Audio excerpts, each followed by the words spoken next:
Pessoal, namastê a todos, muita paz, muita luz. É com grande alegria que estamos aqui novamente para mais essa transmissão ao vivo, gratuita para todo o planeta aí. Agora nós estamos gente no planeta inteiro assistindo, né? E quiçá lá na Lua, em Marte e outras regiões a mais. Então é com grande alegria que nós estamos começando esse nosso bate-papo. O tema que nós escolhemos para falar hoje é um tema que tem a ver com o momento, com a nossa época, né? Este final de semana, amanhã, véspera de Natal. Vamos entender o conceito do Natal. Vamos olhar, vamos conversar aqui sobre o lado oculto da chegada de um avatar na Terra. Né? Uma das primeiras questões fundamentais que nós temos que discutir é a seguinte: eu vou colocar várias perguntas agora para vocês, e a partir dessas perguntas nós vamos desenvolver o nosso trabalho hoje, ok? Então, a primeira pergunta é: por que Jesus, né, decide vir em Israel? Sendo que Israel, na época, não era um lugar centro do mundo. Roma era o centro do mundo. A Grécia era um país muito mais avançado. Você está entendendo? Berço dos grandes profetas, dos grandes filósofos gregos, né? Com toda uma ciência, toda uma arquitetura fantástica dos gregos, né? Grandes pensadores. É como você pensar, né? Pega uma cidadezinha do interior de São Paulo, aqui em Nova York, sabe? Um paísinho de terceiro mundo hoje aqui, nos dias de hoje, né? E Roma, né? E Nova York. Então a relação antiga era mais ou menos essa. Né? Roma era o centro do mundo, inclusive, né? Roma, no seu expansionismo, atingiu quase que toda aquela região toda, né? Invadiu todos os grandes países lá, né? E Israel, na época de Jesus, era um país invadido por Roma. Ok? Então, esse é um aspecto de uma primeira pergunta. Né? Primeira pergunta. Por que Jesus não vai na China? Um país continental com milhões de habitantes na época. Não na Índia. Por que ele não encarna na Índia? Bom, então veja bem. Todas essas perguntas eu vou deixar para a gente conversar ao longo da nossa palestra de hoje. Segunda pergunta. Qual o verdadeiro papel de Jesus há 2000 anos atrás? Você sabe? A maioria dos textos que eu já li, o que está na Bíblia, não está correto. As pessoas têm uma visão muito distorcida do porquê o comando planetário prepara um avatar e coloca um avatar naquela época, naquela região e naquelas condições. Entendeu? Tem um motivo especial para isso, para ser naquela região, tá? Então, eu vou deixar essas perguntas. E outra pergunta: Jesus teve sucesso em sua missão ou não? Veja bem, os judeus, eles aguardavam a vinda de um Messias, que é previsão do profeta Daniel lá atrás e tudo mais, ok? A palavra Messias significa Salvador. Então veja bem, naquele momento político que estava acontecendo em Israel, né, em Jerusalém, na Palestina, era o quê? Era um país tomado pelo Império Romano. As suas forças militares foram destruídas quase que totalmente pela invasão do Império Romano, e toda a população estava sob jugo romano. Eles deixaram Herodes lá, deixaram o templo, para haver um controle político e ideológico da situação, ok? Mas tinha um governo interino que era Pôncio Pilatos, ok? Que era um governo romano. Então os judeus esperavam um Salvador, alguém que viesse para libertar os judeus do jugo do poderio romano. Então eles esperavam alguém poderoso, um guerreiro, um militar, alguém que tivesse um poder descomunal, um filho de Deus, que pudesse subjugar as forças imperiais, as forças militares do Império Romano. Vocês estão entendendo o que eu estou falando? É por isso que os judeus não aceitaram Jesus como o grande Messias. Porque se ele veio para salvar, ele teve o maior insucesso. Porque todos nós sabemos que após a morte de Jesus, tá, no ano 70 depois de Cristo, no ano 70, os judeus organizam uma grande rebelião contra o Império Romano, para expulsar os romanos daquela região. Só que não tiveram sucesso. O Império Romano mandou uma quantidade de soldados descomunal e massacrou totalmente a resistência judaica. E, a partir desta data, todo o templo de Herodes foi destruído. E todos os vestígios que os judeus podiam deixar naquela região, o Império Romano destruiu. E, olha, num único dia, numa estrada, os romanos levantaram 6.000 cruzes. Já pensou que visão mais dantesca? Você dá um passeio nessa estrada com 6.000 neguinhos pendurados na cruz? Né? Então, a partir desse momento começa a diáspora, ou seja, todos os judeus é expulso da Palestina. E nunca mais volta, só volta agora, em 1949, com a criação do Estado de Israel. Ok? Então, se você pensar num Jesus salvador, libertador do povo judeu, nheque, isso não aconteceu. Israel foi totalmente destruído depois disso. Depois que Jesus partiu. Então nós temos que discutir qual é o verdadeiro papel que Jesus veio fazer lá atrás e qual a programação. Tem um outro detalhe que nós vamos deixar como pergunta para vocês. Existem dois tipos de Jesus. Existe um Jesus real e um Jesus mistificado pela igreja, pelos evangelhos, romanceado. Outro ponto importante que nós vamos tocar uma ferida meio dolorosa aí. Não existe nenhum documento histórico, nenhum texto, nada que fala sobre Jesus. Só existe Jesus no Evangelho da Bíblia. Aí a pergunta é, e se ele não for real? E se ele não existiu como uma entidade real e foi apenas um ser romanceado, mitificado? São perguntas. Eu não estou afirmando.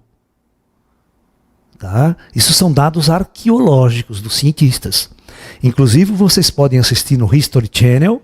Essa semana vai ter um especial sobre a Bíblia, um especial sobre Jesus, e eles vão discutir bem essa ideia, né, de que não há documentos falando sobre Jesus.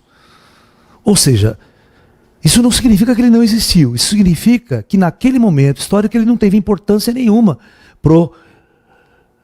para Israel no sentido histórico. Porque o Joséfo, qualquer dado histórico que tem, o Joséfo escrevia, que era o grande historiador judeu da época, que era o Joséfo. Tá? Entendeu? Então toda a história dos Herodes, tudo que acontecia importante na região, ele gravava, ele escrevia como um documento. E não há um documento sobre Jesus. Então significa que talvez, para o ponto de vista israelense, histórico, Jesus foi um outro profeta qualquer, mais um que passou ali, como João Batista, como muitos outros, que não tiveram uma importância grande naquele momento. Só mais tarde, quando vão lá, 70 anos depois da morte de Jesus, que vão escrever os evangelhos, e o evangelho é escrito em grego ainda, o evangelho não é escrito em hebraico, porque ele vai ser escrito na Grécia, porque os judeus não podem mais ficar na região, eles foram todos expulsos. Esse fenômeno da expulsão dos judeus de Israel se chama diáspora, ok? Para quem não conhece o termo histórico. Então, vem aqui na lousa comigo que a gente vai começar então a discutir e a conversar essas questões importantes, tá? Hoje nós vamos tocar em feridas muito polêmicas, porque falar de Jesus não é uma coisa tão simples. O arquétipo de Jesus está enraizado na humanidade, principalmente no nosso lado ocidental, mas eu quero que vocês entendam que o Jesus não era considerado um avatar planetário. Certo? Porque se você pegar a Índia, a China, nem sabe quem foi Jesus. Os caras, tá entendendo? Vão descobrir Jesus agora, 100 anos atrás, que existiu e ninguém... Ele não tem importância para um povo oriental como tem, talvez, para nós. Ok? Então vamos lá, em termos históricos. Então, vamos analisar aqui. Vou pegar a ideia do projeto Terra para a gente raciocinar, né? Superfície da Terra, os encarnados, e vamos então olhar os planos espirituais, que é da onde a gente sempre raciocina aqui em nossos termos. O grande comando planetário Terra, ou comando Astar, se você quiser. Aqui nós temos quem está na Terra, na superfície umbral, o penumbral, né? O plano da luz e o plano dos ascensionados, que eu sempre coloco. Vocês entenderem onde está quem. Ok? Muito bem. Muito bem. Olha, na época de Jesus, vamos colocar dados aqui. Então, no ano 0, né? No ano 0 do nosso calendário cristão, no planeta existia 170 milhões de habitantes.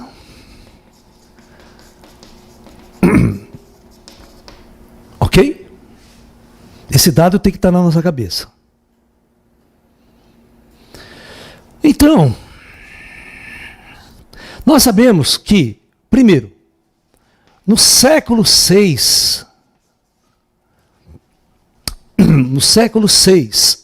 antes de Cristo, tá? Nós tivemos grandes avatares no mundo.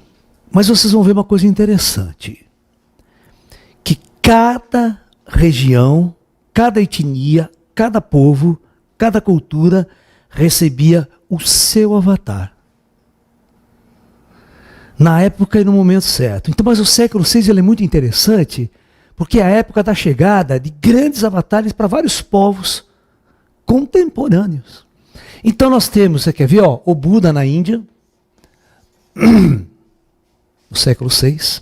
Você tem Lao Tzu e Confúcio na China, né?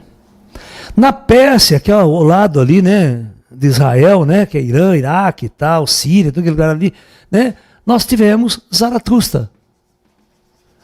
Zaratustra, que vai fazer o zoratrismo, que vai ser o sufismo, tal. Então, o grande mestre Zaratustra.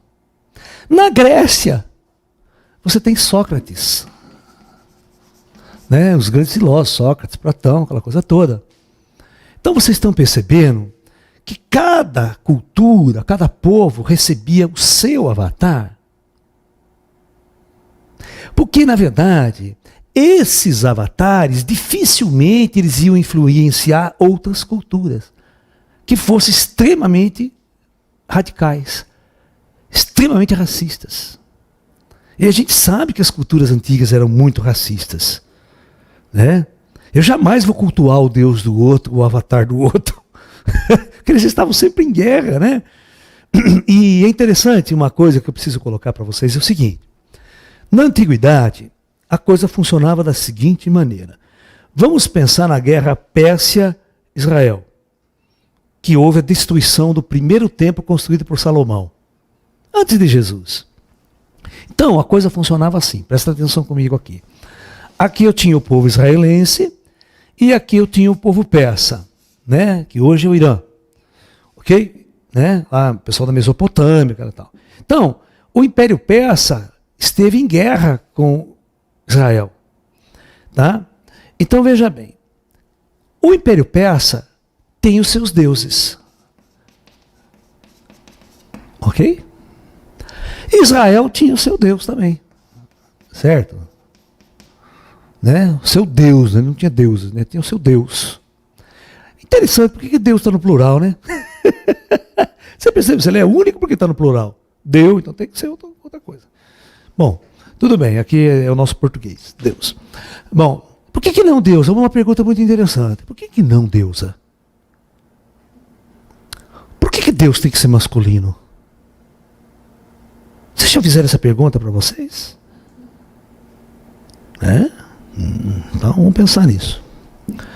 Então veja bem, quando esses povos iam para a batalha, eles oravam e pediam ao seu Deus a proteção e para vencer a batalha, ok? Mas só que os persas faziam a mesma coisa.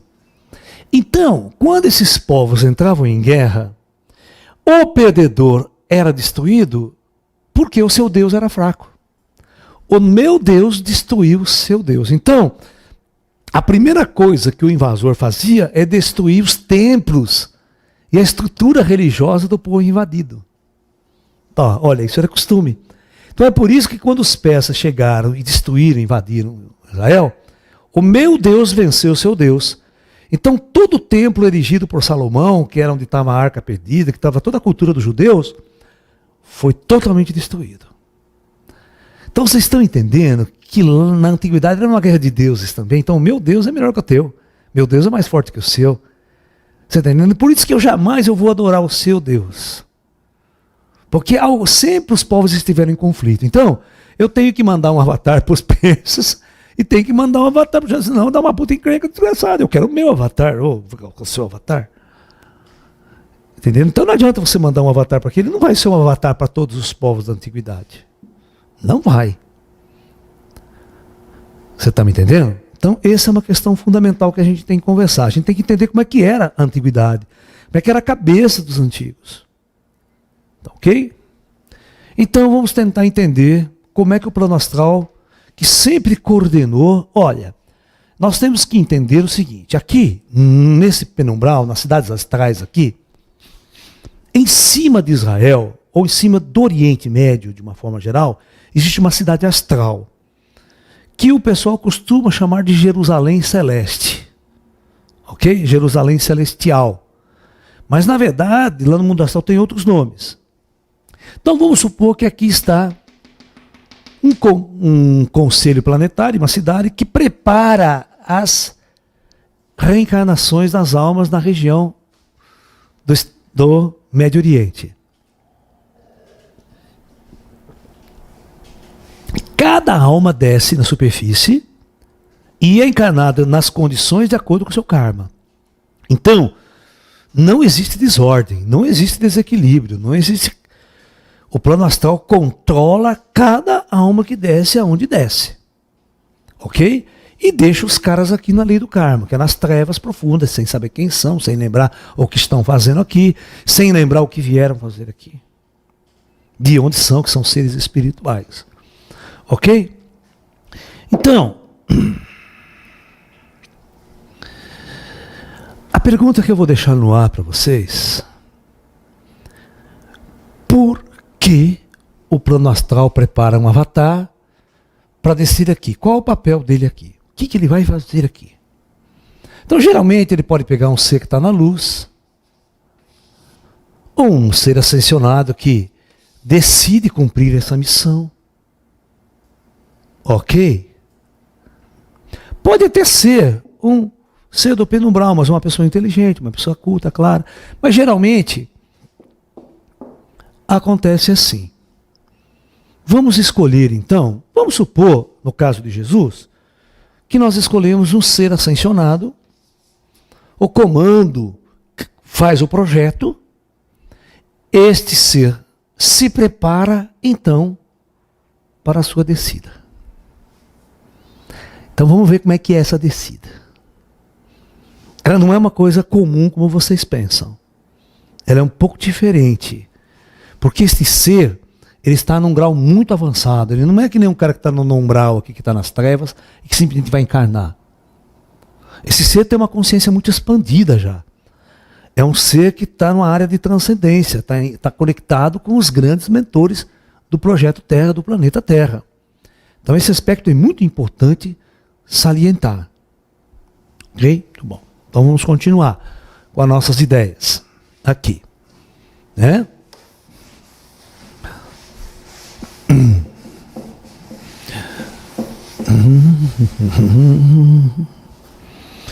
Vamos acompanhar comigo aqui.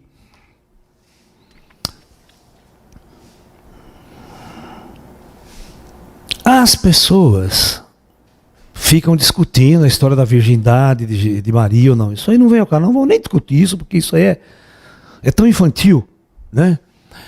Você está entendendo? Então vamos supor, tem um casal aqui na Terra que é escolhido. Tá? Mas essas pessoas são escolhidas antes de encarnar. Você está pensando o casal escolhido, ó, para gerar este ser. Esse casal, ele é escolhido antes de ele. Porque esse projeto da descida de Avatar são coisas para anunciar até 300, 400 anos antes. Né? Isso faz parte do projeto, enviar avatares à superfície com uma missão. Agora eu quero que vocês entendam qual é essa discussão nossa. Eu tenho certeza que a maioria de vocês não sabe qual é a missão de Jesus há 2000 anos atrás. Tá?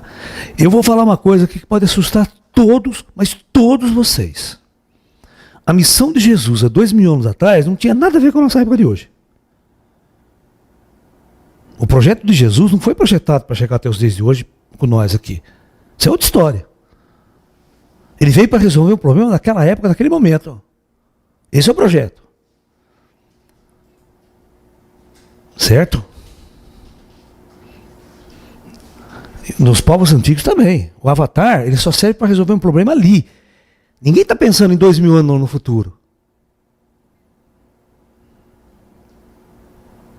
Tá? Por isso que todas as vezes que você se fixa num avatar de 2000 anos atrás, tem toda uma distorção ao longo desses 2000 anos. Tem todas as instituições, as falhas das instituições, as falhas das pessoas. Porque o próprio Jesus não escreveu nada, ele não deixou absolutamente nada escrito para o futuro. Porque ele não veio para o futuro. Ah, isso pode assustar vocês, isso que eu estou dizendo. E pode assustar muitos cristãos. E os padres vão revirar no túmulo aí, né, com uma declaração minha desse tipo. Tá ok?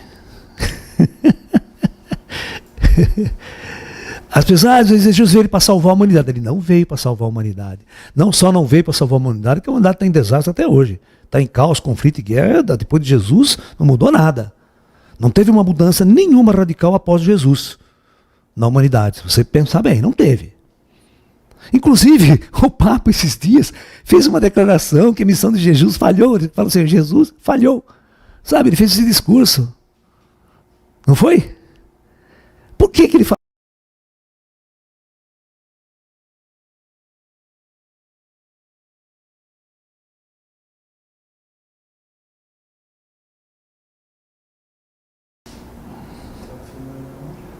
Parou? Ah, tudo bem. Então, eu não disse que Jesus falhou. Jesus teve o maior sucesso na sua missão. Aí ele cumpriu certinho a missão que lhe foi dada. Agora, só que eu não falei até agora qual era a missão de Jesus. Que eu vou deixar para a gente discutir isso no final. É o suspense da palestra. Tá? Então, vamos entender como é que acontece a encarnação e a manifestação de um avatar. Tá? O casal escolhido está lá na época do nascimento de Jesus, a fecundação, o casal transa numa boa, normal, tá?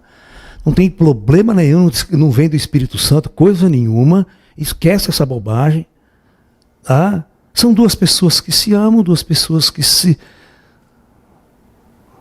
geram no milagre da organização estrutural deste corpo biológico fantástico que nós temos, geram um bebê, tá? Então, vamos lá, primeira fase. O feto. Quando o feto é gerado, tá? E Jesus está lá para cima ainda, não está nem aí por perto. Tá? Na hora da concepção, então Jesus a Maria, quer dizer, vai conceber. Então, o nascimento.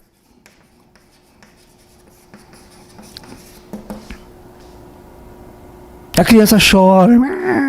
Cadê Jesus? Onde ele está? Então agora que nós vamos revelar uma coisa importante para vocês. Então, Jesus, vamos supor que ele está aqui, nessa dimensão aqui. Mas eu disse para vocês que Jesus ele não é um indivíduo, ele não é uma pessoa individualizada, uma consciência individualizada, como nós aqui. Ele é um ser de consciência expandida, ele é um ser ascensionado, ele é um ser conectado com várias inteligências. Então, o que acontece é isso, ó. Uma pequena parte da consciência de Jesus se manifesta no feto e se manifesta na criança. Então, primeira manifestação. Manifestação avatárica. Então essa criança começa a nascer, se desenvolver como criança, mas Jesus está lá, cumprindo sua missão, trabalhando, parte dele está lá. Aos 7 anos de idade, tá? A segunda manifestação. Ou seja, por isso chama manifestação avatárica, não é encarnação avatárica. Uma parte maior manifesta nessa criança. Essa criança vai ter uma abertura maior, ela pode já começar a ver espíritos, falar com espíritos, tal. Ok? Aí, aos 14, a terceira. 21. A quarta. E aonde? Aos 28. Então, aos 28, nós temos a quinta. Nessa quinta, ele já começa a missão mesmo. Ele já está maduro.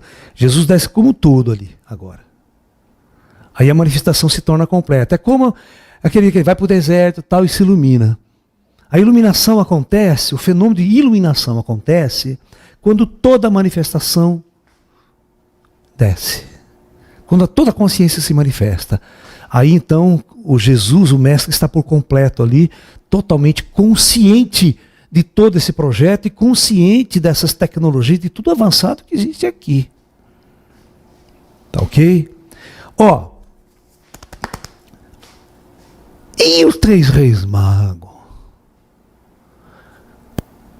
Quem eram? Olha, se você estudar a história, ao lado de Jesus, ninguém sabia quem era o homem.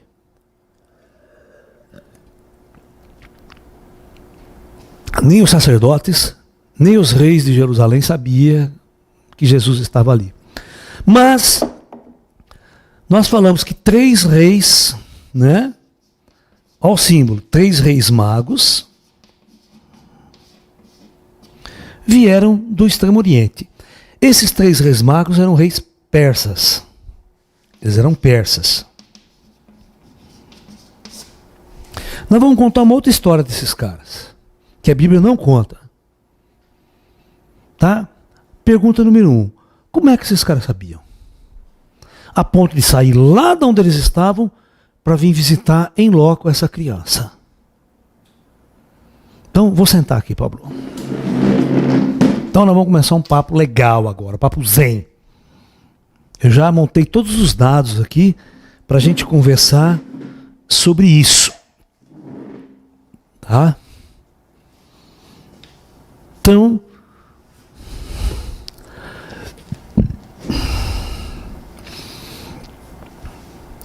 quem era médium? O termo mago da antiguidade não era como os magos que a gente vê hoje em dia, que o mago era um sacerdote, era um médium de grande capacidade.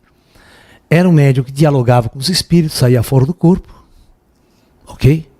Então esse era um verdadeiro mago. Talvez até considerado no seu povo um profeta, às vezes. Então, como a fofoca no astral era grande, de que iria manifestar-se naquela região específica um grande avatar para aquele povo, esses paranormais, esses videntes ficaram sabendo.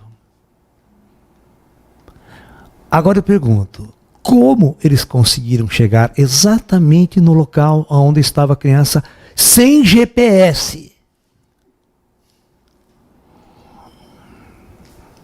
Ah, Laércio, eles estavam seguindo a estrela guia. Oh! Mas agora eu vou cortar, vou derrubar essa estrela guia da cabeça de vocês.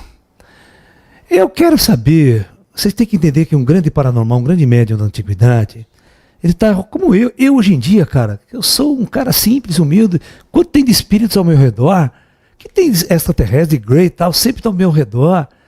Então, esses caras conversam com você o tempo todo. Você tem que entender que os caras da antiguidade era a mesma coisa. Então os espíritos ficavam lá, vira ali, ó, desce ali, ó, o cara tá lá, hein, naquela cidade lá, vamos lá. A hora que estava chegando na cidade, os espíritos, ó, naquele bairro lá, hein, vamos lá, ó, naquela rua, viu? Ou seja, os espíritos orientam você o tempo todo, quando você precisa chegar num determinado lugar. Então a luz que os reis magos seguiram não estava no céu. A luz que os reis magos seguiam estava ao lado deles. Então essa luz nunca esteve no céu, nunca ficou seguindo estrela guia, isso é bobagem. Para um médium aberto e para um espírito avançado que eram os magos, né? Aí esses três reis magos chegam lá certinho, encontram certinho o lugar onde estava a criança, né? Tem a história do presépio, até chegam os reis magos, tá, todo mundo cultua isso. Mas não tem um cristão que sabe a verdadeira história desses caras. Segundo, tudo bem?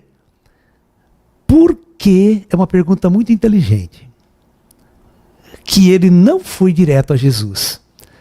Antes de chegar, de cultuar Jesus, ele foi até Herodes. Os três reis magos foram até Herodes primeiro, eles não foram lá direto ver onde Jesus estava. Por quê? Esses caras, eles eram os guardiões de Jesus, na verdade, no plano físico. Eles receberam essa missão. Os três reis magos não vão embora, não. Você está pensando que o rei mago chega, entrega os três presentinhos e as costas e vai embora? Ó.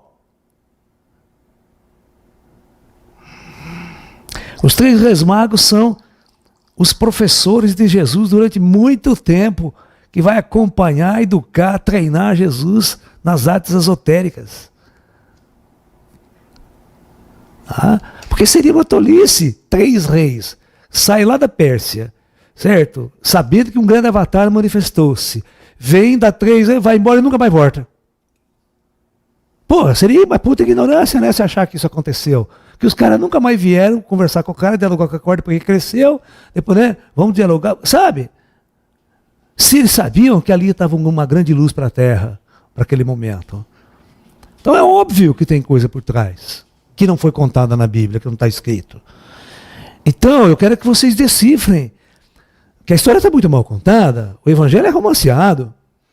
E se você pegar os Evangelhos, eles contam a história do Natal do Nascimento diferente. Os Evangelhos não contam exatamente igual, tá? Tem diferença nos Evangelhos.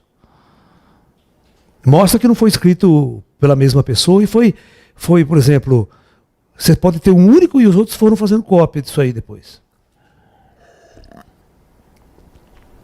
Bom, então essas perguntas são muito interessantes. Então vamos tentar entender por que ele foi para Herodes primeiro. Os reis magos, como eles eram os seguranças da criança, eles iam passar a ser o segurança da criança no plano físico, eles queriam saber qual era de Herodes, se Herodes sabia, se Herodes entendia alguma coisa sobre o assunto ou não, como é que estava Herodes na situação. Então tem a história, né, quando ele anuncia, Herodes fica todo, pô, vai nascer o rei dos judeus? Mas como vai nascer o rei dos judeus se eu sou o rei, né? Eu sou o rei, que rei que vai nascer?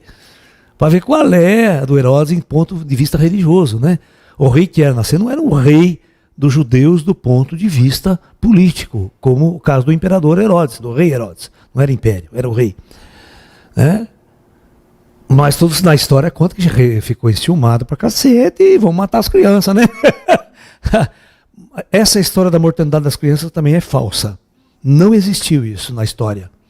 Porque seria um caos se o Herodes dá uma ordem que vai matar tudo quanto é criança naquela faixa de idade em toda a região. Isso historicamente está ali nos documentos. Isso seria um negócio absurdo. Quanta família não estaria se descabelando, né?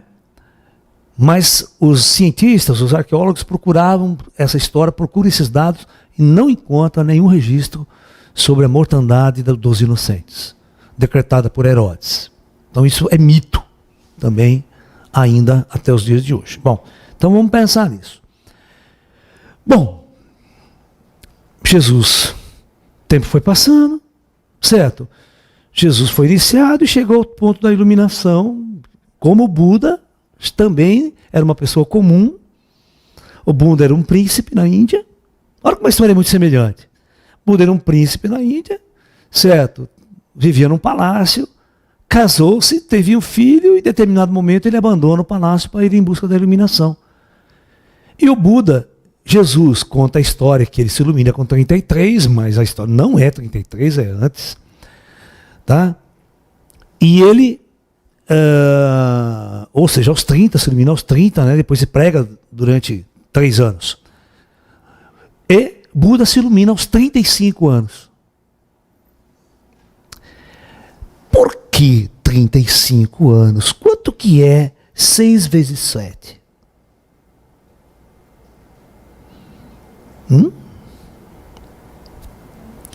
Hã? Isso. E 5 vezes 7 cai no 35 a manifestação avatérica do 7, lembra? Aí eu fiz a conta errada aqui, ó. Tá? O quinto dá 35, certo? Essa conta aqui que eu fiz no 28 não é 4 vezes 7 dá 28. O 4 é 28 aqui, eu fiz errado. Tá? Então, Buda, por que 35? Porque é o ponto da 7ª manifestação avatárica. Já era um ser especial, preparado para uma missão que iria cumprir quando acontecesse a manifestação, a parte da manifestação de 7 em 7 anos. Ok?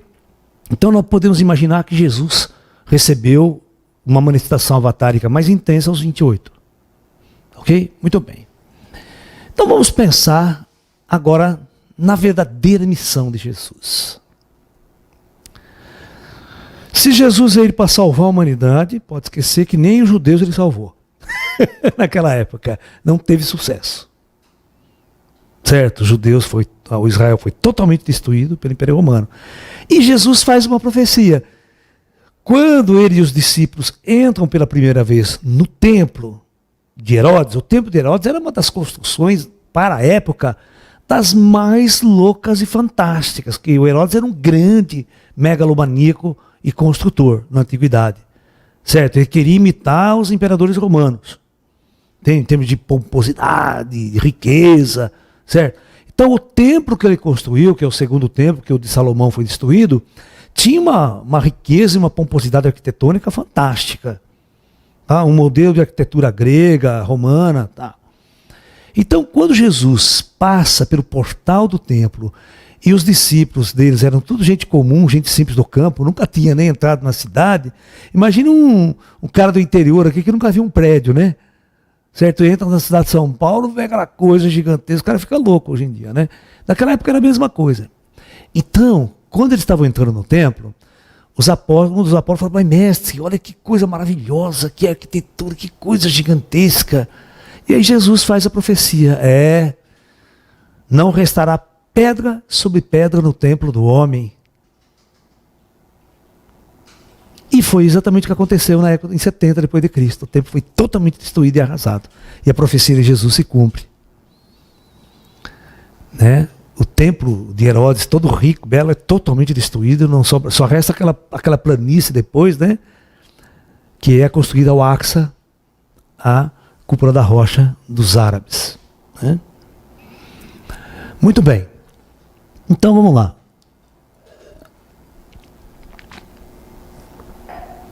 Porque um comando planetário, exatamente nesta época, encarna um avatar nesta região e não em outra. Então, qual é o verdadeiro papel do avatar naquele momento, naquele povo, para aquela região? Olha, O projeto era para aquele povo, para aquele momento, para aquela região. O projeto não tinha nada a ver com 100, 300, 500 mil anos depois. A missão de Jesus não tinha nada a ver com a coisa lá na frente. E lá na frente vamos ver, vamos fazer outros avatares por descer e outra história. Então, é um erro a gente achar que Jesus veio para salvar a humanidade. Isso mostra um total desconhecimento de como funciona o Projeto Terra e um imenso e gigantesco fanatismo religioso, né, de hiper, mega adoração do seu mestre Jesus, da forma como se coloca até os dias de hoje. As religiões cristãs colocam Jesus até os dias de hoje. Então é um erro isso. E alguém tem que sentar, dialogar e conversar essas verdades. Sem medo de represália. Porque a gente não pode viver uma mentira que as religiões dominantes têm pregado para nós até os dias de hoje. Né? Aquela velha frase, só Jesus salva. Isso é uma mentira. Isso é uma mentira. Tá? Que as religiões vêm incumbindo em nossas mentes até os dias de hoje. E os animais, onde ficam nisso, né? Os animais não têm um avatar para eles. Você está entendendo? Então, nós vamos colocar a seguinte questão. Tá? Vocês têm que entender que muitos espíritos, eles vêm de fora, bem de fora daquela época, preparavam sua encarnação na Terra. Então aí ele fazia uma encarnação, voltava para o plano astral. Fazia a segunda reencarnação, voltava para o plano astral. Mas cada vez que esse espírito descia, ao invés de ele progredir, ele não progredia.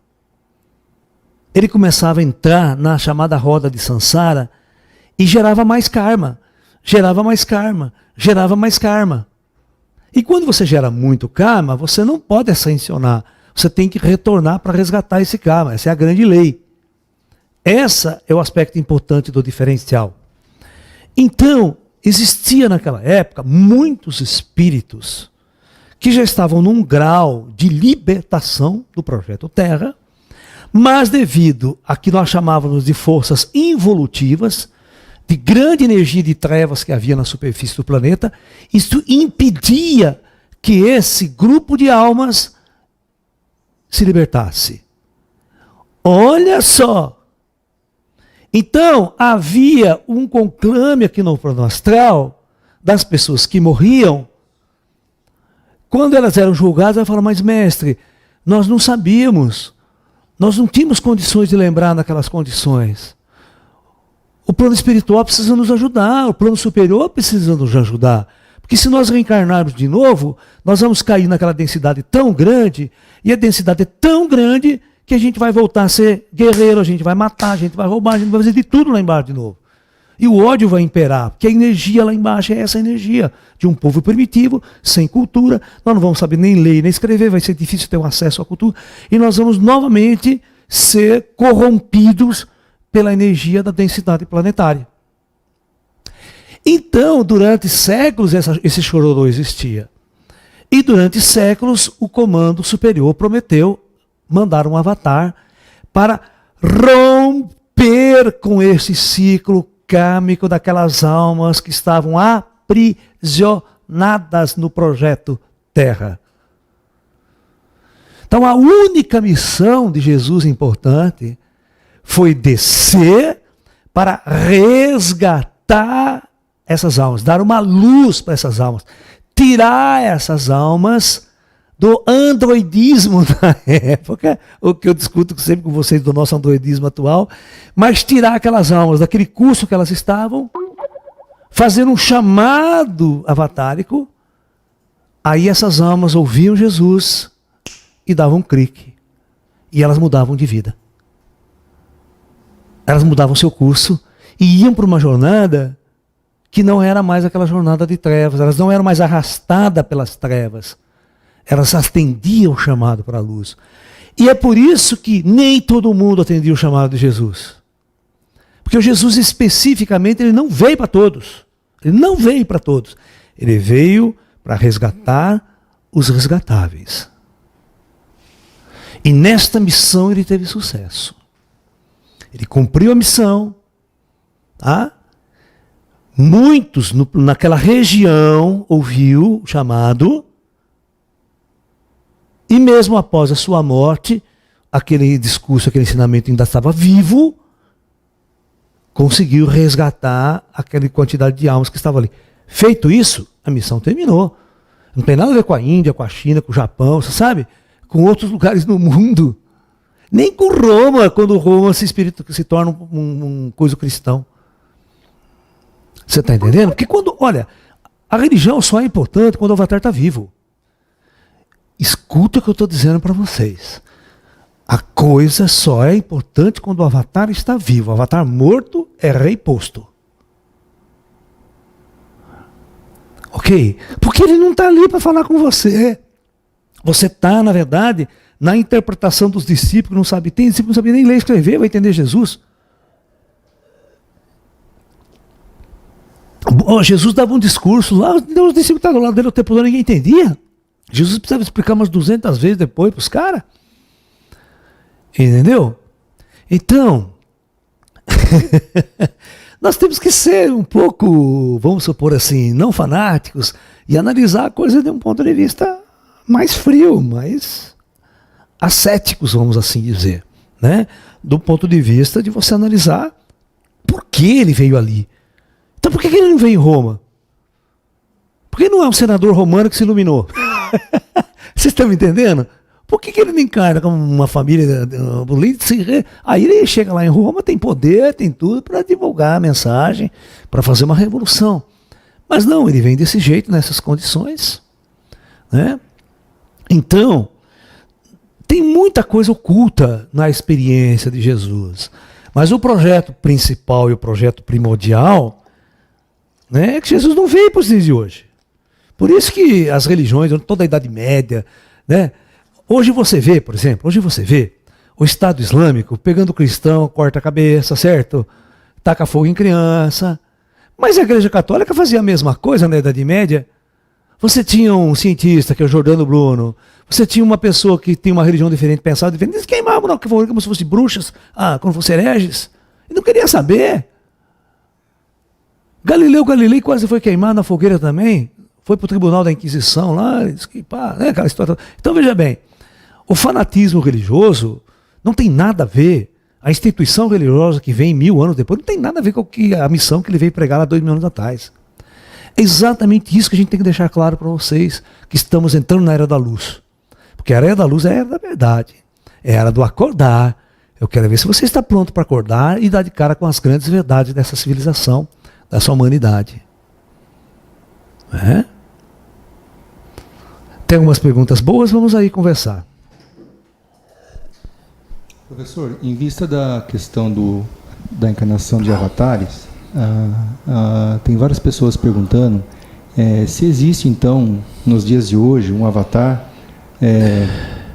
possivelmente aqui no Brasil, e se ele consegue se lembrar que ele é um avatar mesmo ele sendo. Olha, existe, na verdade, N tipos de manifestação avatárica. Veja, os UFOs, os discos voadores, é uma forma de manifestação avatárica. É uma forma do plano superior fazer um chamado, um resgate para a humanidade. É só você fazer uma pesquisa. Quem acredita em disco voador? Quem acredita em disco voador já são almas que foram tocadas, começaram a ser tocadas por esse mistério e começaram a estudar, pesquisar, tentar entender. Porque isso é uma forma de chamada avatárica. Não é só um cara vir aqui dar um discurso, cara.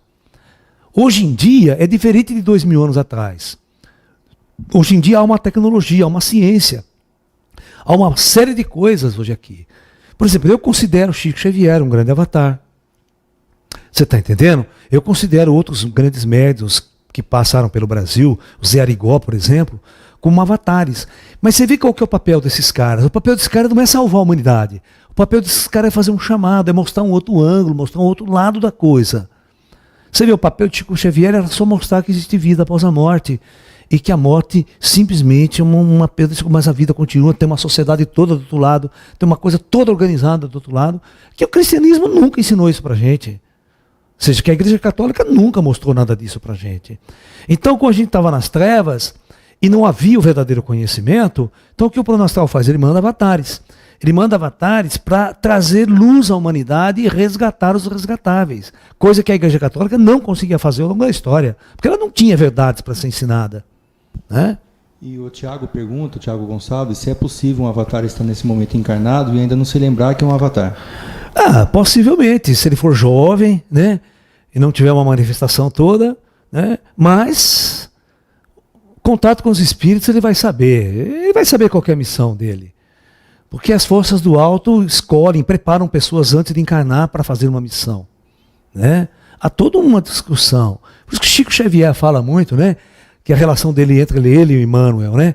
Que ele sempre prepara um projeto, e quando um desce, o outro fica de guardião do outro, lá de guia do outro, né? Você está entendendo? Para realizar um projeto. Então todos os projetos planetários são muito calculados pelo comando. Existe a hora certa de descer, existe conclave nas estrelas, discutindo os destinos da civilização e aonde a gente vai mandar um avatar. É aquela velha história, na semana passada nós não discutimos aqui sobre a volta do Cristo, né? E eu perguntei para vocês, por que o Cristo não voltaria japonês? Por que o avatar não é japonês? Por que o avatar não é chinês? Você acha que o americano ia aceitar um avatar japonês, chinês? Sabe, você está entendendo? Existe um racismo no mundo, você acha que o Islã... Todo o Islã que está esperando Maomé, vai aceitar um avatar negro, um avatar japonês, um avatar indiano. Então, veja bem, o nosso planeta é uma torre de Babel ainda. Sabe? Por isso que as manifestações avatáricas, nos tempos modernos, elas não vão acontecer da mesma forma que aconteceram há 2000 anos atrás. Apenas através de um indivíduo, de um homem. Hoje existe muita coisa acontecendo. E eu acho que a grande manifestação avatárica mesmo do século XX são os extraterrestres. Os extraterrestres é o que vai botar ordem nessa casa aqui e que vai acordar essa humanidade. É o chamado cada vez mais intenso, porque os extraterrestres, eles têm um projeto de chegar cada vez mais intensamente até a superfície. Mas vai chegar um momento que a civilização não vai conseguir mais negar a existência real deles. Aí, a humanidade vai ter que fazer assim, ó, presta atenção, ó, levantar a cabeça para o alto. Primeiro passo. Segundo passo, o que esses caras vão falar para nós? Qual é a mensagem? Então, este é o verdadeiro chamado para acordar a civilização que está nas trevas e resgatar os resgatáveis. Só que vocês têm que entender uma coisa. Ó, há 2000 anos atrás o avatar veio lá, Jesus, certo? Só que vocês têm que entender que hoje, só nos últimos 100 anos, desceu para a superfície da Terra 6 bilhões de almas que nunca estiveram nesse mundo antes. Que nunca estiveram lá atrás. Então essas almas são todas da primeira e no máximo segunda encarnação, são 6 bilhões. Então, o avatar de 2000 anos atrás, ele não serve para essa turma que está chegando agora. Essa turma está vivendo uma outra época, uma outra experiência, uma outra encarnação.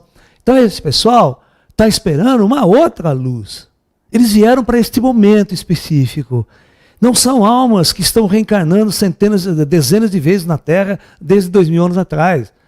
Não são essas almas. Então, é um evento muito novo que está prestes a acontecer em nosso planeta. Sobre essa questão, Laércio, a Luciana ela pergunta que assim como a mensagem de Buda, de Lao Tzu, né, e de Cristo, elas são lembradas até hoje. Por que então que você disse que elas foram missões apenas para uma época?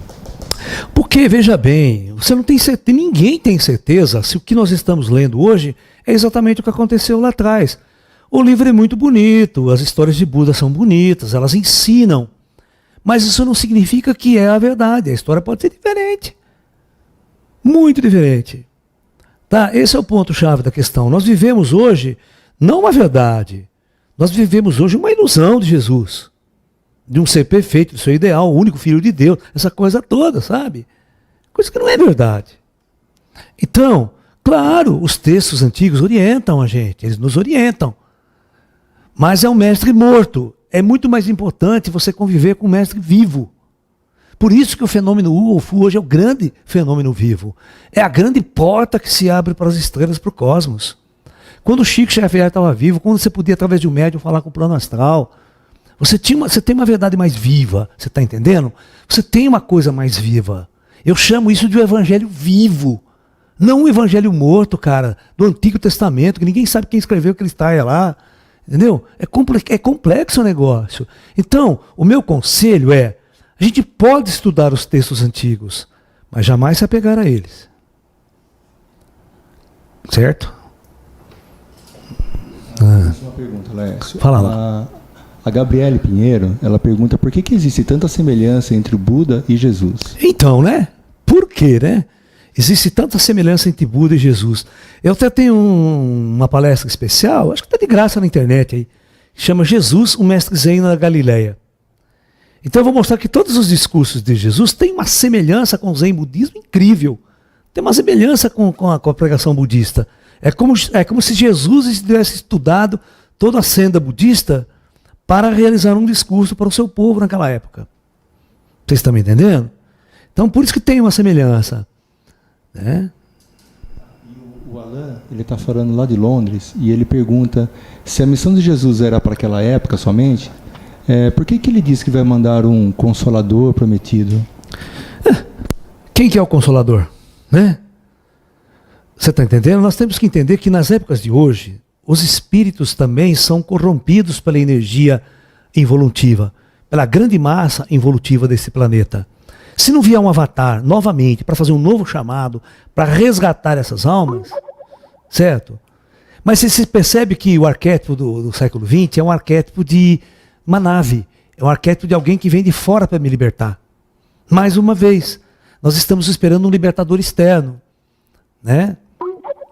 Mas a grande libertação ela é interna, ela é um acordar simplesmente da verdadeira natureza. Mas esses chamados avatáricos, tá? Não é Jesus que manda o Consolador, o comando está lá sabendo as dificuldades do planeta e manda almas especiais, manda cientistas, manda as inteligências para trazer a renovação. Por exemplo, o evento da internet que nós estamos vendo hoje aqui, o fato de eu estar sentado aqui na minha casa e você estar aí em Londres me assistindo, isso há 20 anos atrás pode esquecer, cara.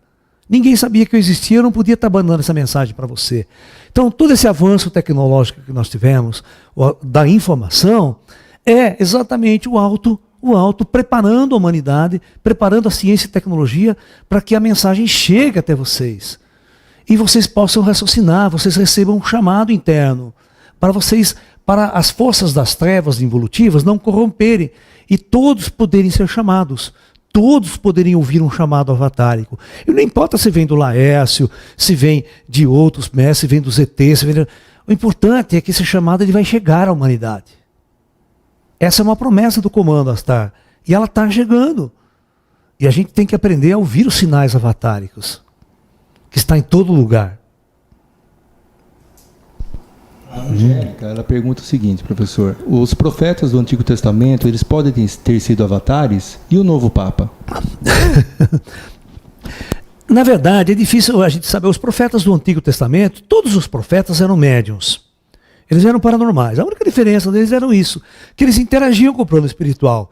Então eles tinham um pouco de conhecimento do que rolava. Eles saíam fora do corpo, eles tinham conexão com as cidades astrais, traziam informação do plano espiritual. Né? Por isso até podiam fazer certas profecias, como o profeta Daniel. Né?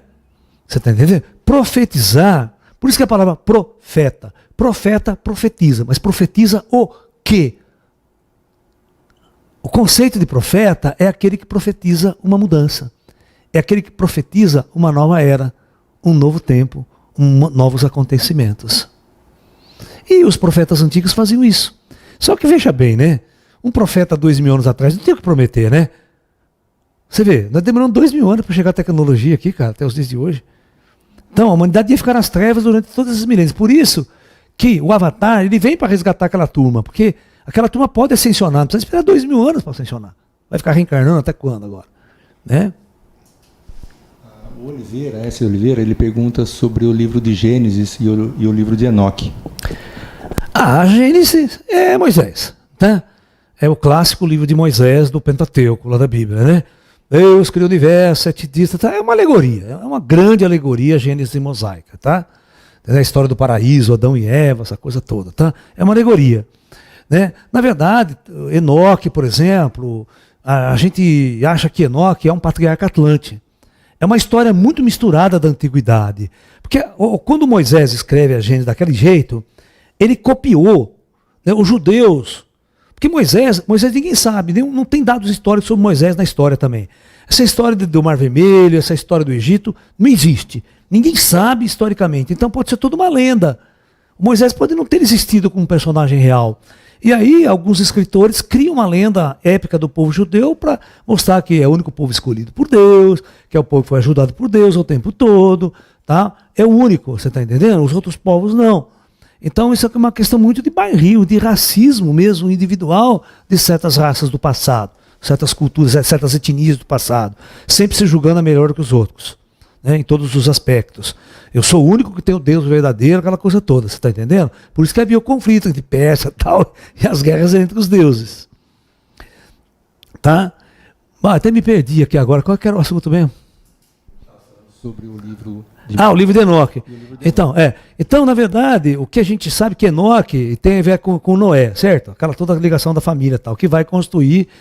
Então, Enoque, os estudos mais esotéricos acreditam que ele fosse um patriarca Atlante, que previu a grande destruição de Atlântida, né? E por isso criou bases de preservação em locais seguros, né? Através, não embarca, tá, como Noé fez aquela coisa de madeira, mas lá numa época avançada, colocando toda a parte genética, toda a estrutura biosintética dos seres vivos para uma posterior geração após uma grande catástrofe que atingiu a Atlântida.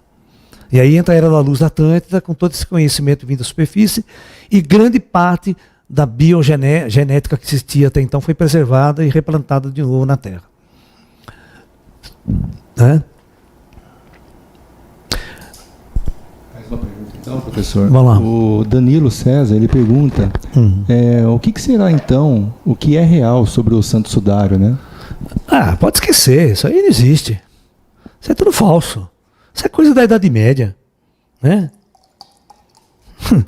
E outra, vocês têm que parar de correr atrás de pano sagrado, de pedra sagrada, de lugar sagrado, sabe? Isso é bobagem. Essas coisas não tem valor nenhum. Todo mundo se matando pelo cálice sagrado de Jesus. Porra, cara, pra quê? Essas coisas não tem nada de sagrado. O homem que cria o sagrado nas coisas. Mas o astral não está nem aí com essas coisas. Sabe o que acontece? O homem, ele é tão vazio na Terra, que se ele não tiver algo em que ele se apegar, em que ele se segurar, em que ele se apoiar, ele não consegue criar uma estabilidade interior, interna, se apegar em si mesmo, se apoiar em si próprio, lá no Deus interno que está dentro dele. Ele precisa de uma muleta externa para se apoiar, certo? Para achar e perceber que está no caminho certo, que está no caminho que agrada a Deus. Tá? Então cria-se uma série de ritos para adorar esse Deus, para adorar esse Jesus. Mas que é uma coisa mítica, ninguém sabe como é que ele era realmente, como é que foi. Você vê, o próprio Buda, você sabia que o primeiro canone budista, escrito, compêndio, foi escrito 1000 anos depois da morte do Buda? 1000 anos depois da morte do Buda. Porque cada um contava uma história diferente do Buda. Cada um contava as passagens diferentes do Buda. Então os neguinhos sentaram lá num conclave que teve em tal época, assim, assado, certo? Na Índia. Vamos nos reunir, vamos fazer um canone oficial, né? Uma linha oficial do pensamento para dizer quem mais ou menos foi Buda. E aí? Qual é a verdade depois de Buda? É oculta também. Você está me entendendo? Porque existe uma diferença muito grande em você estar com o Buda sentado ao teu lado, dialogando, caminhando com ele, e tentar entender 2000 anos depois o Buda, cara, através de um papel, de um livro, de um texto. Eu vou fazer essa pergunta porque tem várias pessoas perguntando, mas é importante ter um esclarecimento. Vamos lá. Tem várias pessoas perguntando se você se acha um avatar. Claro que não. Você acha que eu acho um avatar? Eu sou o Lalá, cara. Eu sou apenas o Lalá, né? O único seguidor e fundador do lalaísmo. Eu sou apenas um professor, cara. Eu sou um simples médium também, que usa a minha mediunidade a serviço da luz. Eu tento fazer do meu trabalho uma contribuição para a luz. É isso que eu sou. Tá? Ó o meu trono aqui, ó. Você tá vendo meu trono, Zen? Aqui é cheio de pedras preciosas, sabe? Vocês estão vendo aqui? Estão vendo meu traje? Olha meu traje de avatar, olha. Ó, sandália havaiana, ó, negado, ó. Você tá entendendo? Né? Só se for avatar tupiniquim, né? Aí tá nos trinques. O Matheus, ele está perguntando, por exemplo, assim como ele disse, então, toda essa ideia dessa discussão que a gente está conversando aqui hoje sobre a Bíblia, ele pergunta então sobre o Bhagavad Gita, né? E se realmente Krishna também existiu. Então, cara, é outra história. O Bhagavad Gita é um conto, né? É um conto. É uma lenda também indiana. Certo, o Rama e o Krishna podem ter existido, né, em épocas específicas, tá? Como um avatar, como um indivíduo, mas como está nos textos, pode esquecer, os textos são muito rebuscados, são muito epopeicos, né? Aquelas epopeias todas, né? Tudo rebuscado, entendeu? Serve para a gente estudá-lo, mas não se tornar um fanático em cima daqueles textos, daquelas coisas. Todo bom senso, todo homem de bom senso, ele é apenas um estudioso dos textos antigos. Mas não um adepto fanático de determinadas verdades que ele enxerga naqueles textos. Porque o verdadeiro momento é agora. É agora que você tem que sintonizar as forças da luz. É agora que você tem que abrir a sua consciência para falar com os espíritos que estão ao seu lado. Abrir a sua porta para a luz das estrelas chegarem, dialogar com você. Este é o momento, cara. Ou você acha que a verdade está no livro de 2000 anos atrás? Não é assim que as coisas funcionam. Né? A Lilian Rezende, ela pergunta se os supostos milagres de Jesus teriam mesmo acontecido e se nós podemos fazer o mesmo, conforme ele disse. Olha, se os milagres aconteceram ou não, é uma outra história, mas que existia uma equipe ao lado dele. Quem já viu quem viu o Zé Rigol operar aqui, vai achar que o Zé Rigol era um dos maiores milagrosos da face da Terra, era o Jesus reencarnado, era a volta do Cristo. Porque o que o Zé Rigol fazia, as curas que ele fazia, os milagres que ele fazia, ele ressuscitou até morto. Se estudar a vida do Zé Rigol, vocês vão ver. Vai pesquisar no YouTube sobre Zé Rigol, sobre a história dele, você vai ver quanta coisa louca que ele fez. Você está entendendo? Então, existe uma equipe espiritual de alta tecnologia ao lado dos médiuns, que provocam certos fenômenos de alta intensidade. Na época de Jesus poderia ser da mesma forma, né? Uma equipe avançada de inteligências espirituais, até de extraterrestres, operando tecnologias avançadas. Se precisava ser uma cura, fazer um cego enxergar, os caras faziam mesmo. Não dava outra. Dentro disso, a Maria Regina, ela pergunta qual que é o poder da oração, então, e como ela é feita? Então, nós temos que olhar a oração de duas maneiras, tá? Existe um tipo de oração que é uma choradeira do cacete. Não passa de uma choradeira do cacete. Ou seja, o cara fica lá, ai meu Senhor, ai por favor, o Senhor me ajuda. Uma mendicância a Deus. Né? Ou seja, se o cara não tiver de bom humor, se o santo não tiver de bom humor, lá já era. Você está entendendo? Então existe uma oração que é uma invocação de forças. Você senta, né, você vê o Pai Nosso, por exemplo, ele é uma invocação, você não pede nada praticamente. Você saúda um grande mestre, o grande da força que está no céu, entendeu? Então, oração é uma conexão, estabelecer uma conexão com o invisível, com as forças superiores. Mas não a mendicância, que é ensinado nas igrejas e nas religiões, para a gente ser um pedinte e um esmolante a Deus. Eu nunca concordei com isso, porque eu também fui criado na igreja católica, mas eu quebrava o pau com o padre o tempo todo por essas questões. Você está entendendo? Só que eu tinha aquela reza lá, que eu era moleque, eu não entendia porra nenhuma de nada. Eu tinha que ficar batendo, foi minha culpa, minha massa. Eu falei, porra, cacete, nem sei o que eu fiz, nem vi a briga. Né? Como é que é minha culpa? Né?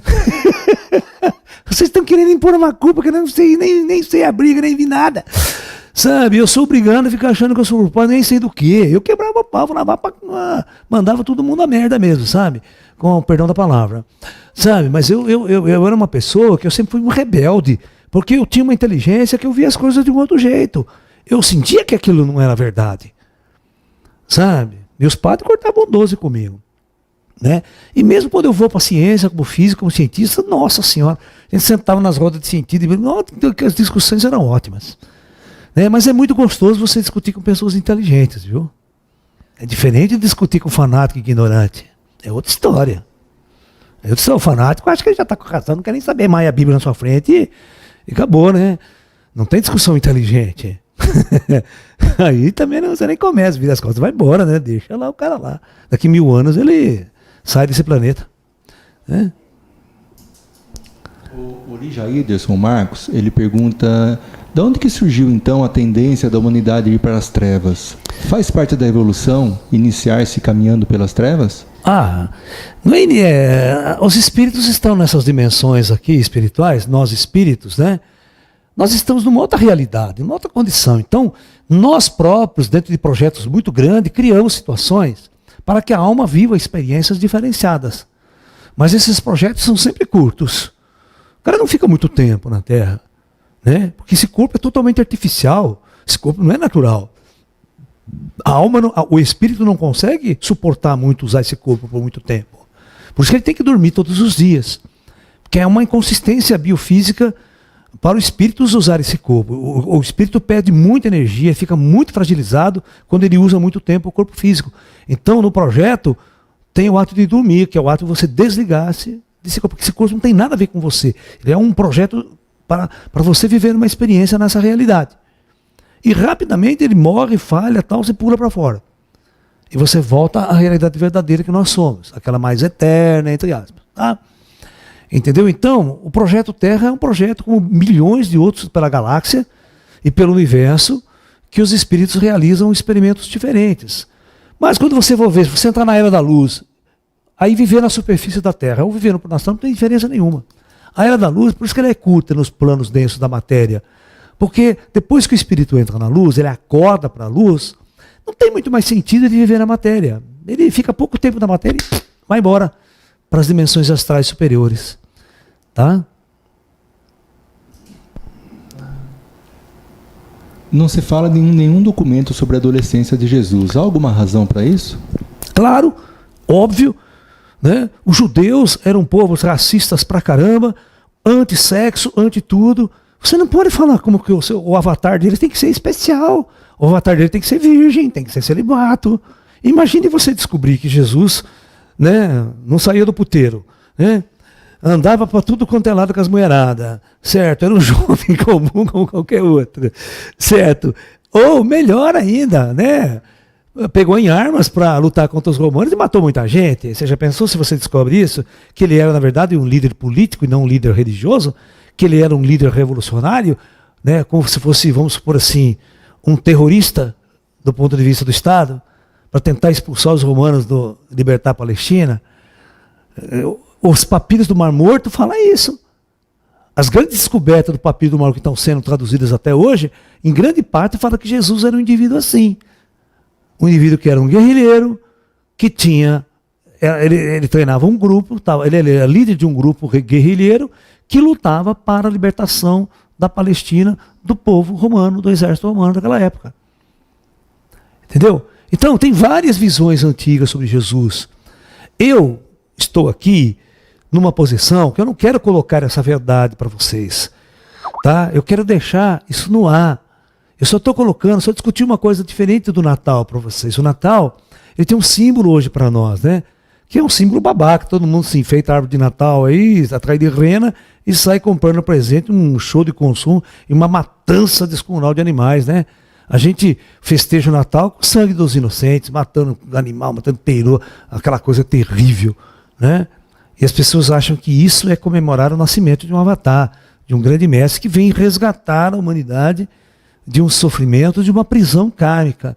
Então, o que Jesus faz é resgatar um grupo de almas da prisão kármica. Certo? Para se libertar da lei do karma. Mas naquele momento, naquela época, naquelas condições. E o discurso era para aquela época e para aquelas condições. Se Jesus voltasse hoje, o discurso seria outro, o papo seria outro e a discussão seria outra. Porque é um outro momento, outra época, outras condições. Veja, eu estou aqui falando de mediunidade, de reencarnação, estou falando de disco voador, de ET. Porque nós estamos envolvidos, nós somos parte do universo. Hoje a astronomia descobriu que nós somos parte de um universo. Né? Que o Deus não criou só a Terra, né?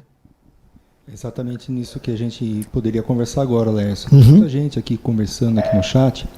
E devido até mesmo ter essa relação entre Jesus e Deus, existe uma certa confusão quando a gente fala sobre Jesus e o que isso teria então de ligação com a ideia de um Deus. Não, a primeira coisa que vocês têm que fazer na cabeça de vocês é esquece Deus.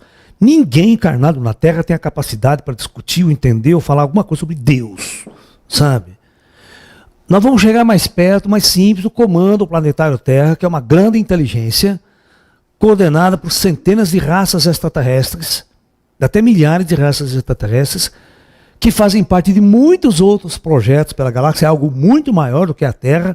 A Terra é parte integrante de uma estrutura cósmica muito maior, de muitos projetos, por isso que há as transmigrações de almas. Nós recebemos almas de outros projetos pela galáxia em várias épocas, e nós também vamos para outros projetos.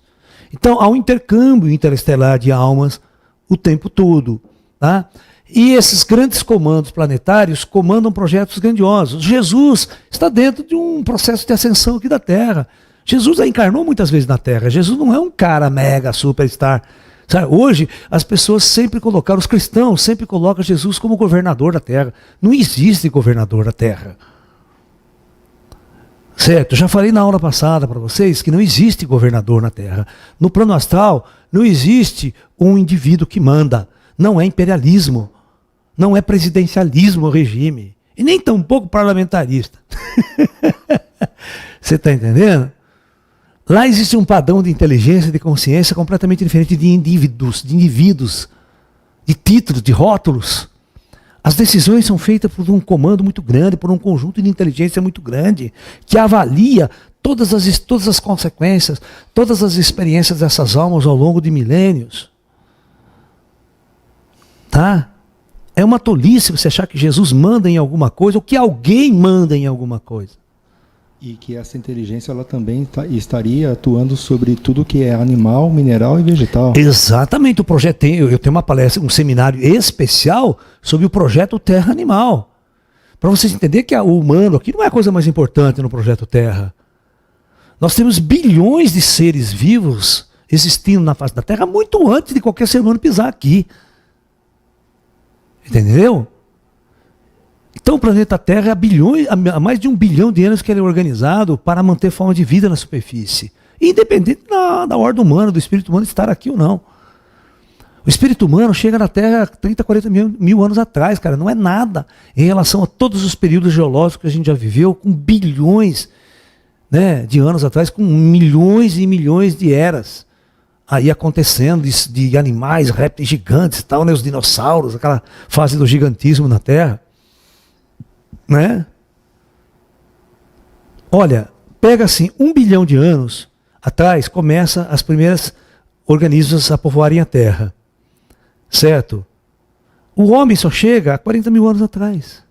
Então é 1 bilhão de anos atrás que a Terra foi palco de experiências dos reinos devas. E não da ordem humana, do reino humano, do espírito humano. O espírito humano chega aqui para se misturar. Mas só que o espírito humano existia em outras esferas, em outros lugares pela galáxia. Tá? Então essa ideia, Laércio, de que Jesus teria vindo para salvar apenas a humanidade, ela poderia ser pensada assim numa ideia muito egoísta pelo ser humano? Pensar nos animais? Sim, sim, sim. Jesus não veio para salvar a humanidade, Jesus veio para resolver um problema local.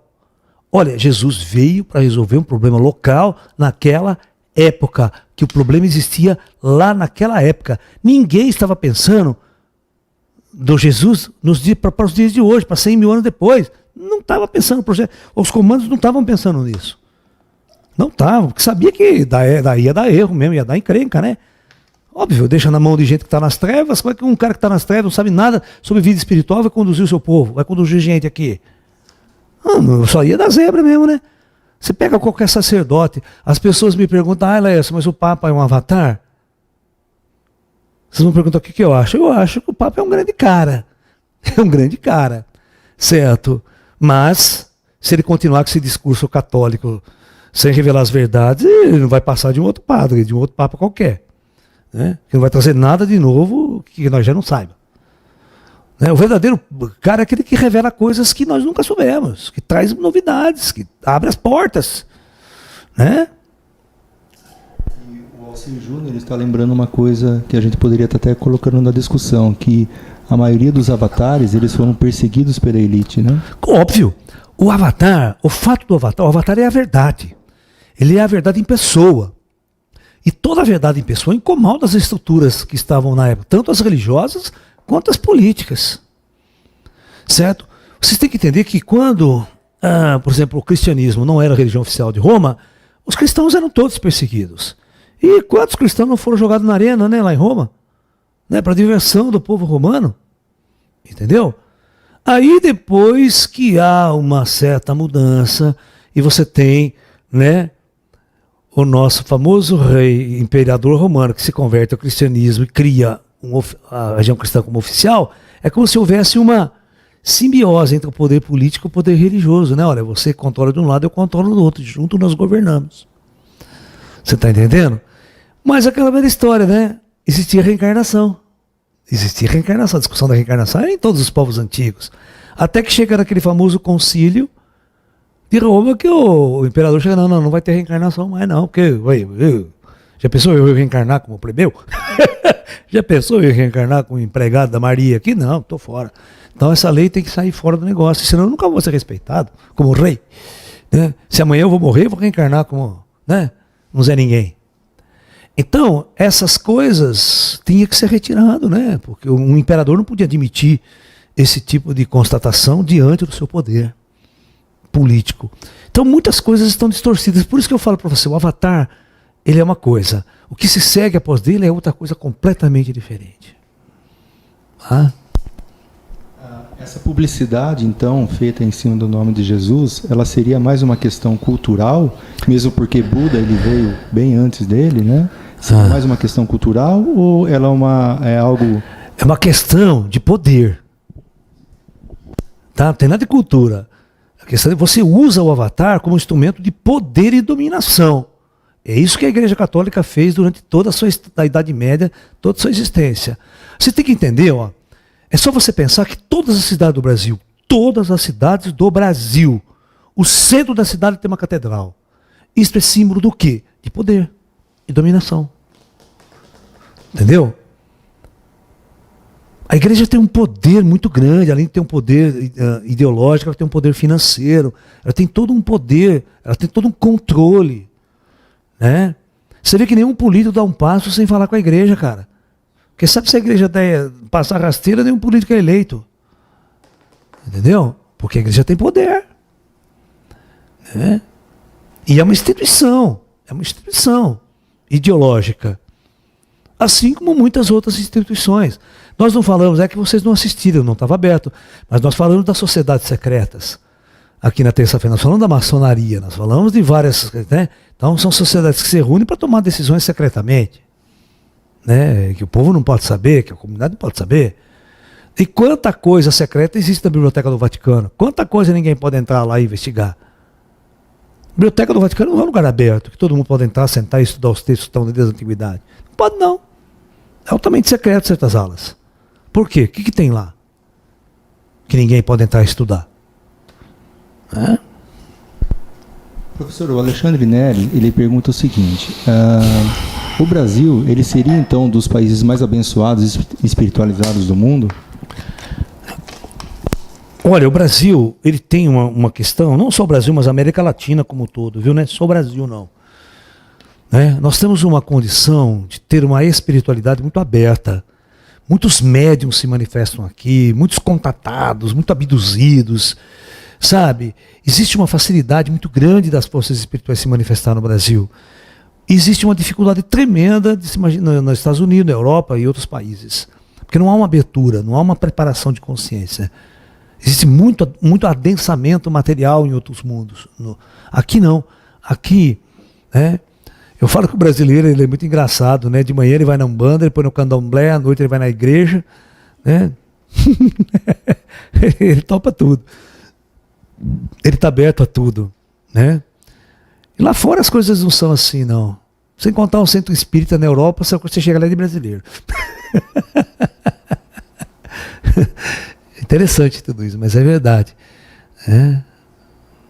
Nós vamos exportar, o Brasil ainda vai exportar essa espiritualidade para o mundo, lá na frente. Tá, então, professor, qual seria então a grande mensagem que a gente poderia guardar sobre essa existência de Jesus ou não, ou sobre essa ideia de existência? Então, qual que é a verdadeira mensagem do Natal, né? Qual que é a verdadeira mensagem do Natal? Qual o simbolismo de um avatar de 2000 anos atrás que nós comemoramos nos dias de hoje? Tá? Primeiro, vamos comemorar o sucesso da existência de Jesus há 2000 anos atrás, porque ele revolucionou o mundo naquela época e conseguiu criar um arrebatamento de espírito naquela época, que foi a missão dele. Né? Então vamos lembrar Jesus como um grande mestre, como um grande ser que desceu a este mundo e trouxe uma luz no meio das trevas, naquele momento. Hoje ele é para nós o quê? Apenas um símbolo distante. Né?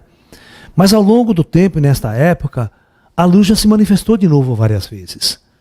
Vários avatares e vários mestres chegaram. Então é nesses mestres que nós temos que nos apegar. É nesses orientadores que estão ao nosso lado, que estão até vivos, ou morreram faz pouco tempo, que você tem uma energia viva, uma palavra viva, sem distorção.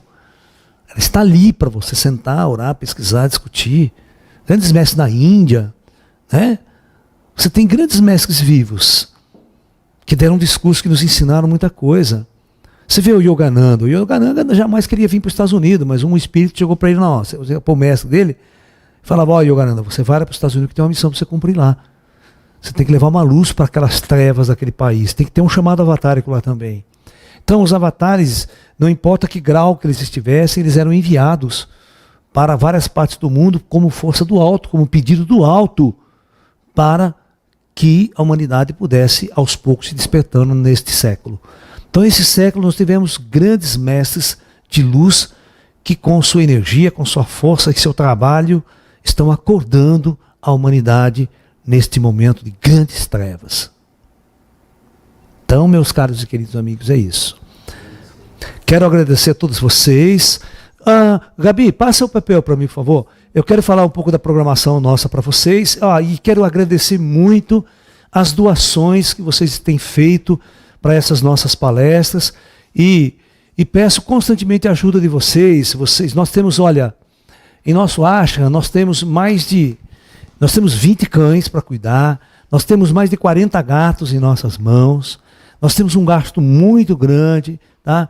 Por isso a gente pede ajuda de vocês para colaborarem na doação, para essas doem R$1, R$2, qualquer coisinha vai ajudar a gente lá na frente, porque é aquela velha, né? A união faz a força, faz açúcar também, mas faz a força aqui no Brasil, né? Ou seja, a gente, um pouquinho de cada um, que não faz falta para ninguém, vai colaborar com o nosso trabalho, com o nosso projeto Caminho da Luz. Ok? Oi. Agradecer das mais diversas áreas do planeta, né? Tá tendo pessoas assistindo nossa palestra de hoje, então a gente tem pessoas da Holanda, da Itália, França, Portugal, Espanha, Japão, fora dentro do nosso país, que seria em Porto Alegre, Curitiba, Cambuí, Guarulhos, Brasília, Suzano, Rio de Janeiro, e aí fora. Com certeza. Pessoal, nós queremos também avisar que uma boa alma aqui do Brasil também doou um computador novo para nós, né? Um computador moderno, assim, que o nosso aqui estava dando uns pau de vez em quando, lembra que estava semana passada? Então era falta de memória, era falta de tudo, né? Falta de vergonha na cara do computador, até. Né? E uma boa alma nos está doando aí um computador que vai chegar em janeiro aqui para nós, para a gente montar uma estrutura que vai melhorar a nossa transmissão, nosso trabalho ao vivo aqui também, tá? Hoje, naquele centro chamado Mundo Perdido, na Holanda, e tem 77 pessoas assistindo nesse momento a sua palestra. Eu quero agradecer então a presença de todos vocês aí, unidos nessa nossa luta. Tá? Espero ter dado a vocês um feeling aí para a gente tentar entender o papel desses grandes mestres que vieram ao nosso planeta, a sua verdadeira missão, e para nós entendermos a nossa verdadeira missão nos dias de hoje. Tá? Todos nós temos uma missão neste mundo de levar a luz, de levar o conhecimento, de levar a sabedoria aos menos favorecidos, aqueles que estão nessas trevas profundas. Então todos nós que temos uma inteligência, que temos uma capacidade de discernimento das coisas, temos o auxílio do plano espiritual ao nosso lado, nós temos uma responsabilidade imensa de estar levando a luz para esse planeta. ok? E nós vamos fazer de tudo, nós vamos estar aqui todas as semanas agora, nós vamos passar essas festinhas de ano novo, né? E depois nós voltamos. Olha, no dia 5, vocês viram aqui no nosso programa, dia 5 de janeiro, né? Não, no dia 2 de janeiro nós já temos palestra aqui, né? Dia 2, 3, nós já temos palestras online aqui, ao vivo, e nós já vamos marcar as gratuitas do ano que vem também, tá? Então eu quero convidar vocês, ó, quem não tem programa ainda para o Réveillon e quiser vir passar com a gente aqui em São Tomé das Letras, vamos lá. Tem vaga sobrando, né? Tem bastante mato para acampar lá, tem o diabo. Então a gente vai passar um fim de semana esotérico, uma mudança discutindo. Nós vamos discutir o grande contato com os seres extraterrestres e as suas consequências para a humanidade neste final de ano. Então vão ser 5 dias que a gente vai estar junto, debatendo, discutindo essas ideias da presença extraterrestre nos dias de hoje. Então eu tenho certeza que se você não tiver nenhum lugar para ir, vai lá passar com a gente, né? Liga para a gente aqui, manda um e-mail e a gente mostra quais as condições de você estar com a gente lá em São Tomé das Letras, ok? E nós temos uma grande programação já para janeiro. Olha, no dia 7 e 8, aqui em Limeira, nós vamos estar com um seminário com o título A Importância da Dissolução do Ego no Nosso Despertar Espiritual, ok? Sábado e domingo. Já no dia 14 e 15, nós vamos estar com palestras em São Paulo, no Espaço Consciência Cósmica. No dia 14, que é um sábado, às 19 horas, o tema será a chegada da Era da Luz. No dia 15, nós vamos estar às 10 horas da manhã, que é um domingo, falando sobre uma frase de Buda. Somos a consequência daquilo que pensamos ser. Então, como o nosso pensamento dirige a nossa personalidade e cria uma realidade para nós. Tá? Agora, 20, 21 e 22, nós vamos estar novamente em São Tomé das Letras, né? Com o tema Contatando os Irmãos das Estrelas. E no dia 28 e 29 de janeiro, aqui em Limeira, uma vivência em Zen Budismo. Então, acesse o nosso site, que é www.laerciofonseca.com.br, e você vai ver toda a nossa programação de atividade, cursos e palestras, tá? Inclusive as palestras online, que são pagas, né? 2 cervejinhas aí, você já está pagando a palestra. E essas palestras que nós estamos fazendo gratuita, com doação espontânea e pedido encarecidamente, ajude a gente, cara. A gente está numa pendura desgraçada para pagar nossas contas aqui. É verdade. Os cachorros consomem ração, os gatos consomem, sabe? E às vezes a gente tem dificuldades, é veterinário, um monte de coisa. E a gente pede ajuda, assim, com o maior carinho, para ajudar esse nosso projeto Caminho da Luz. Ok? Então é isso, meus queridos irmãos. Desejo a todos um grande e um feliz Natal, mas um Natal agora focado num outro nível de consciência. Vamos fazer um Natal vegetariano? Vamos fazer uma ceia totalmente vegetariana? Vamos fazer um almoço totalmente vegetariano? Vamos lançar essa ideia? Né? Vamos. Quer fazer vegano? Faz vegano. Certo? Faz jejum também. Certo? Mas eu considero Natal é uma festa. Nós estamos festejando a vinda do Avatar. Nós estamos festejando o nascimento. Então vamos rir, vamos dar risada, vamos brincar, vamos cantar, vamos nos divertir. O riso é a maior de todas as preces que nós podemos fazer ao alto. Porque quando nós estamos felizes, todos os espíritos do mundo espiritual são felizes por ver nossa felicidade.